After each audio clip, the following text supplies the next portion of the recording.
Hey there, my name is ARTFX and welcome to this tutorial video. We're going to be making a neuro bass in Serum that sounds something like this.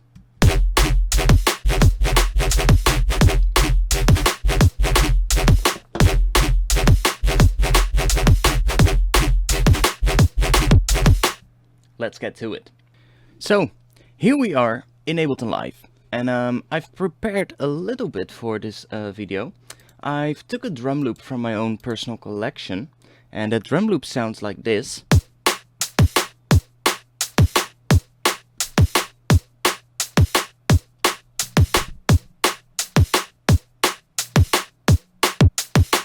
So it's a really simple drum loop, and we're going to be making a neuro style bass. Now we're going to be doing a bass in the style of, I would say Noisia, Mefjus, you know, really like the more heavier side of neurofunk. It's going to be a little bit of a choppy rhythmic bass, so it's not going to be like a Reese bass that is very filtered. We are going to make a bass inside of Serum, and I prepared a little MIDI clip, and you can see that it's pretty much only an F note. So right now I have a default Serum patch, and this patch, well, it's just a saw wave.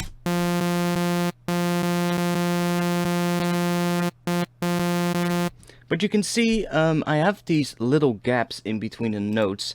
You can see it right now. If I zoom in, you can see it a little better. So I have a little bit of very small gaps in between the notes.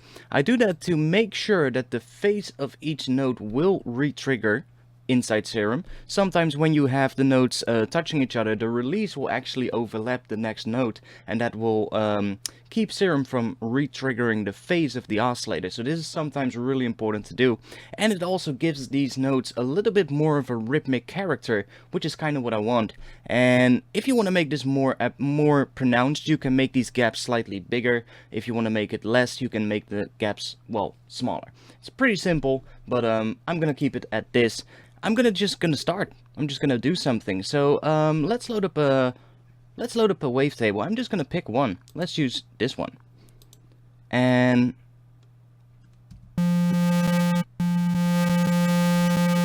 I think I'm gonna do something like a square wave here. And let's do start by pitching this down 2 octaves. So that already gives us a good bass. Now I'm going to move it a little bit to here. I'm going to take LFO number 1, and I'm going to connect that to the wavetable position. So the next thing I want to do is I'm going to set this to trigger, and I'm going to make this, let's do a bar. I think a bar is going to be good. Now we need to make a rhythmic pattern in this. So I like to bring the grid up to 16 so that we have a little bit more room to work with. If you hold Alt when you are moving one of these dots around and you hold Alt, I think that's Option on Mac, I'm not sure, I'm a Windows user, but if I hold Alt, it'll snap to these grid lines, so I can just make it snap to one of the grid lines. Now what I want to do here, I want to try and create a rhythm that sounds kind of interesting on this bass. So let's see. I should set that to trigger.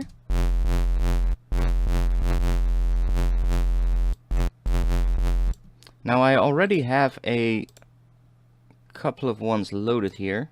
See, this is one of them actually.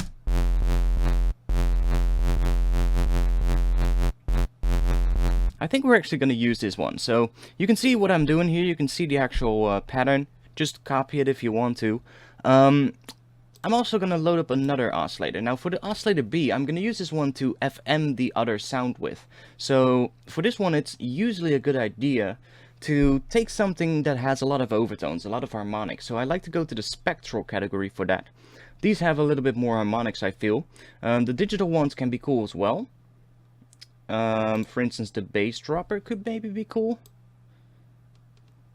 Let's see. So this one is at -2, the first one. I'm going to keep this one at 0, but I'm going to bring the level all the way down. And now I'm going to take FM from B on the warp mode on oscillator A. I'm going to bring that up.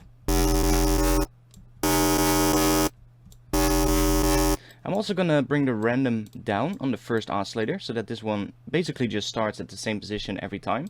I'm also gonna bring the phase all the way down.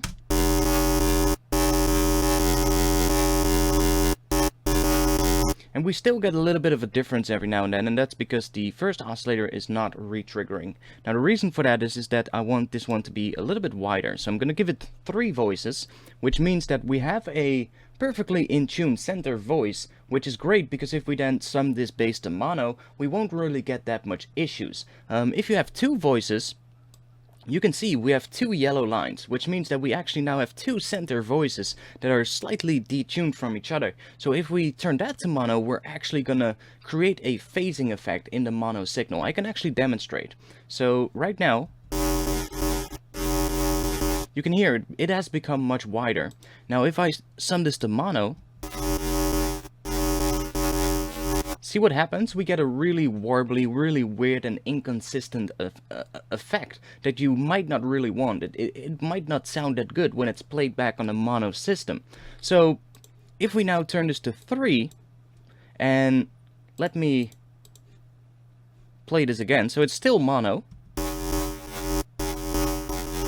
and we still get a little bit of the warbly effect, but it's a lot less as opposed to 2.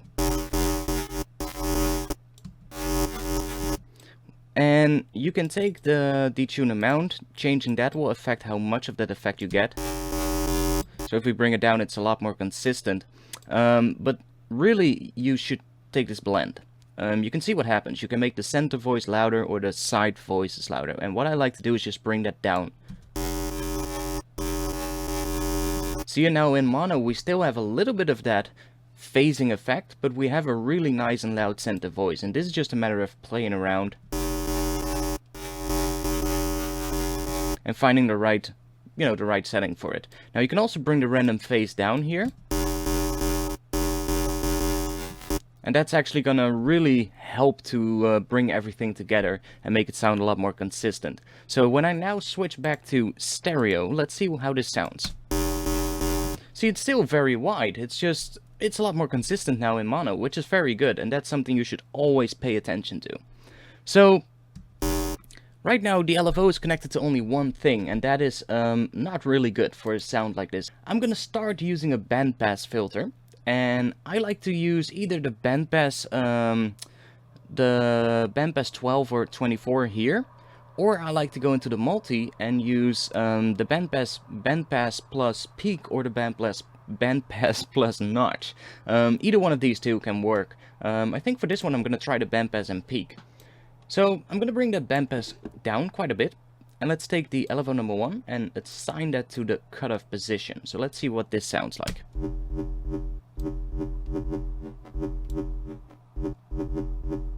Okay, so that sounds interesting. Let's bring the detune amount down here.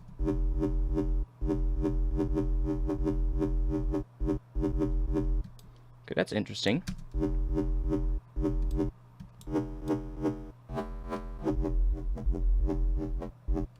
I always play around with the settings here on the FM, because you can really hear that changes the sound as well.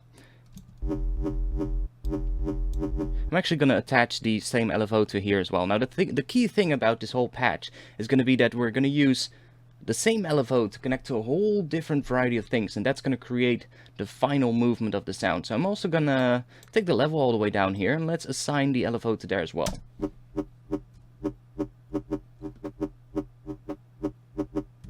Okay, so that's pretty okay, but I want to have that to be a little bit, it's a little bit thin right now, so I'm going to bring this curve up.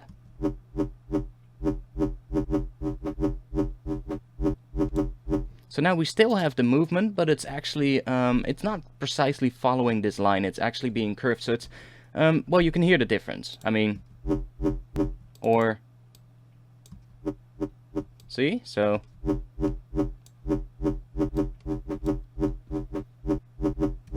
that's already better. I'm also going to bring the sub in, and I'm going to bring that down to -2, and I am going to bring the level down here as well, and let's assign the same LFO to here. Go into the matrix, I'm going to do the same thing. maybe not as loud. And I'm actually going to use the parabolic one, which is slightly... It has a little bit more overtones than the regular sine wave. Let's make that run through the same bandpass. I can add some noise. Sometimes that can work. Let's use the LFO as well. Just adding a little bit of noise to it. Just play around with either one of these.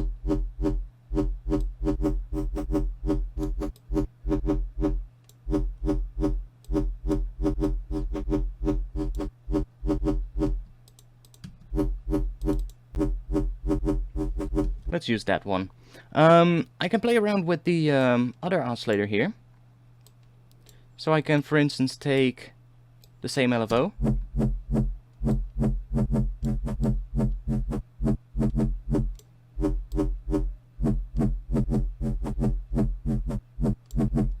And I can try and find something that works with that. Sometimes you want to take the sub, FM from sub on the second one. In this case it doesn't really sound that good, so I'm not going to do that. You can play around with the other warp modes, like the mirror.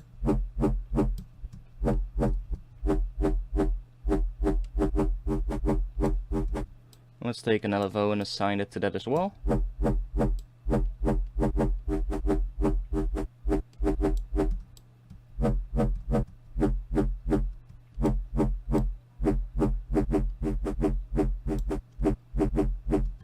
I guess it sounds interesting. Let's go to the bandpass here, and let's take the peak. And I'm actually going to change this to a bandpass and notch. So that way we have a notch here. Now let's take the notch. You can hear that that notch does quite a bit actually.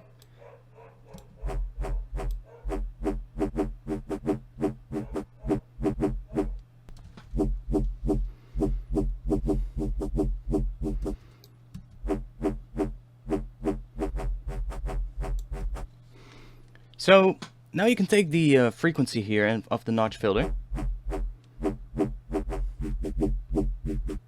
and just find a place that works. Now I think this works pretty okay, but I'm gonna take another LFO and let's connect that to the same knob. I'm gonna give that a slight range. I'm not gonna make it too big, just slightly there. And I'm gonna bring this down to, I think 1 bar should be good. And I'm gonna keep the LFO mode on off, so that it's just gonna be free running. That way we get that effect. I might want to do it on half a note.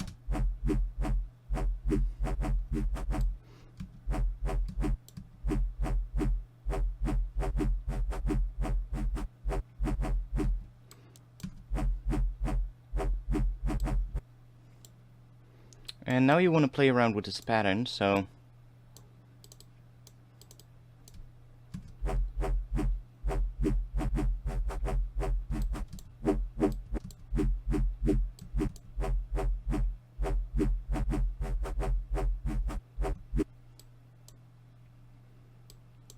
let's just do something like this.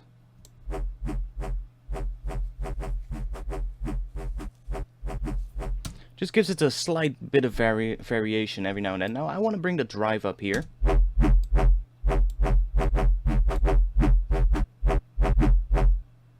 Let's see what happens if we run the noise through the filter as well.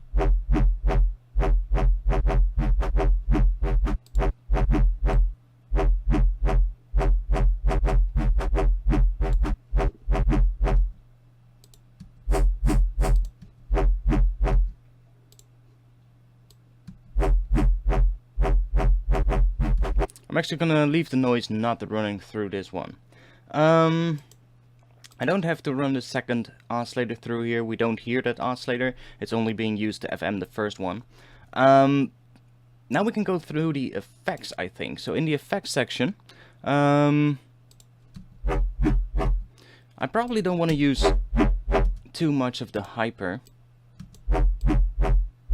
But adding a little bit can add a little bit of stereo width, so sometimes that's nice. Same with the dimension. Just add a little bit more width. Let's go into the filter, and I'm gonna use the... We can use the diode maybe, which is pretty heavy, as you can hear. I like to go into the filter here and set it to pre, and usually I'll start with a bandpass, and let's bring that resonance down a bit, and let's bring the frequency down. And I'm gonna connect that LFO to here as well.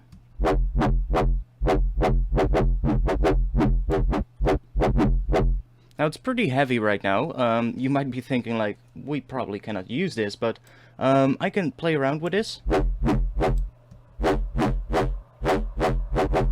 If I move it into the high pass, we will get more of the upper frequencies, but I am gonna do something to it to bring more high frequencies out of the sound, so we don't really have to worry about it right now. I'm gonna bring the mix down a lot. And then I'm gonna take the LFO, I'm gonna connect it to the mix.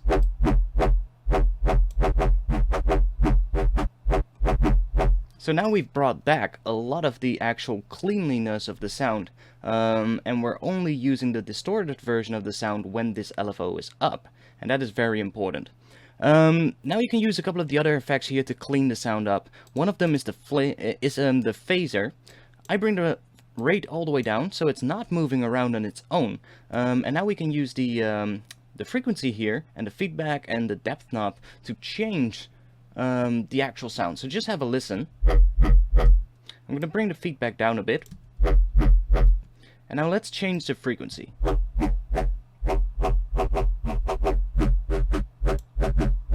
Okay, so let's see what the before and after is. I'm going to bring the mix down a bit. Feedback's going to be down even further. Now I'm looking at the volume meter here, and I can see that it's a little bit off center now, slightly, but we can play with the depth.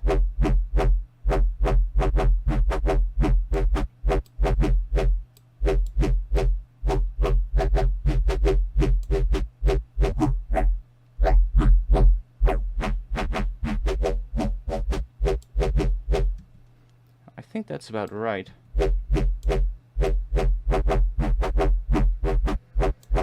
Just bring it in slightly.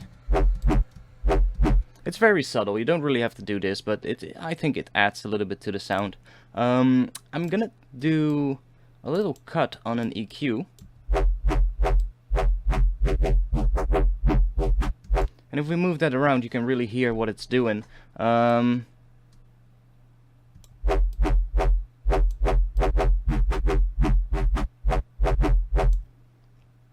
think I might wanna...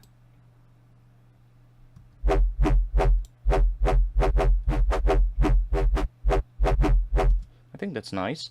We can add a little bit of high end here with the EQ.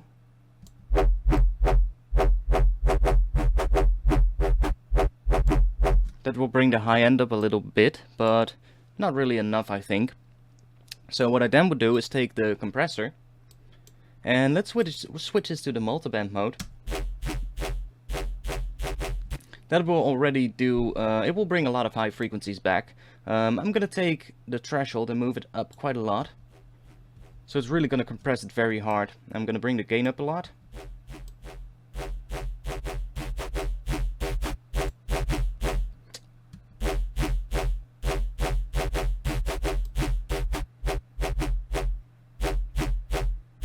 Play around with the release and the attack to get the effect that I want. And now I want to bring back some of the low end here, so I just click that and drag it.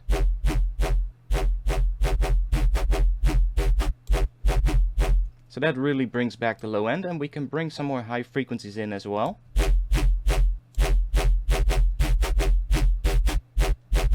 So I think that's already a lot better than what we had before. So this is before the compressor, and this is after.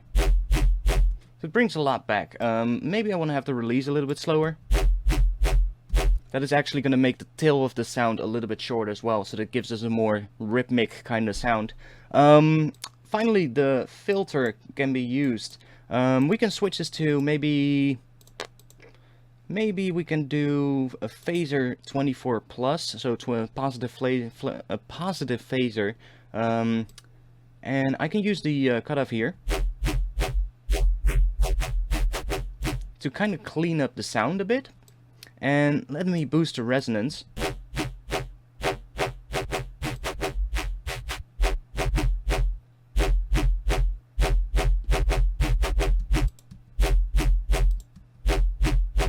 It actually cleans it up a little bit, and I'm going to boost the drive here.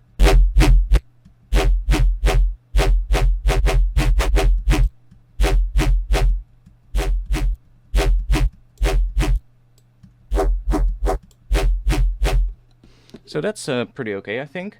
Now, let me add one EQ8 here. In this EQ, I like to take a look at it. I'm gonna see if I wanna take out some of the low mids here. I'm actually gonna take out a little bit of the mids here. The sub bass is pretty loud, which is pretty good actually. I'm also gonna add a glue compressor. I'm gonna bring the attack time all the way down, and let's bring the release time up all the way. Not all the way to the A, which is automatic. I'm gonna bring it up to 1.2. Then I'm gonna bring the threshold down quite a bit. And we can maybe bring the release down a bit.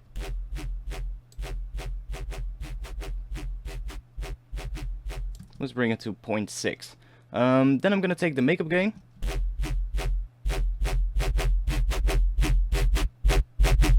I'm just gonna start increasing that basically.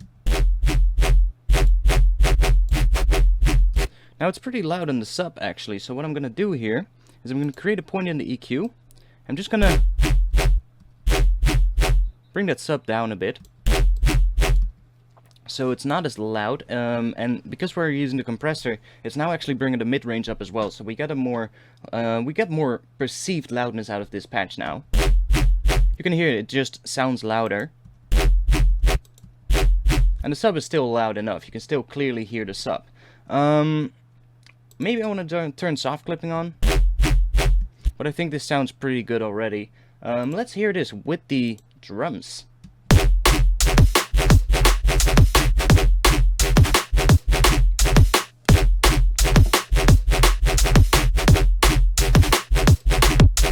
So that was it for this tutorial. I hope you liked it. I hope you learned something. If you want to join my Discord community, check the invite link below this tutorial in the description. You can find an invite link to my Discord community where we talk about music production every single day. It's a great place to hang out, and we're actually thinking about things to make the place a lot more interesting in the upcoming time. If you want to check it out, if you want to be a member, join there. You can get feedback on your tracks, and you can just get help to make yourself a better producer. So other than that, I hope you liked this video, and I'll see you back soon. Peace.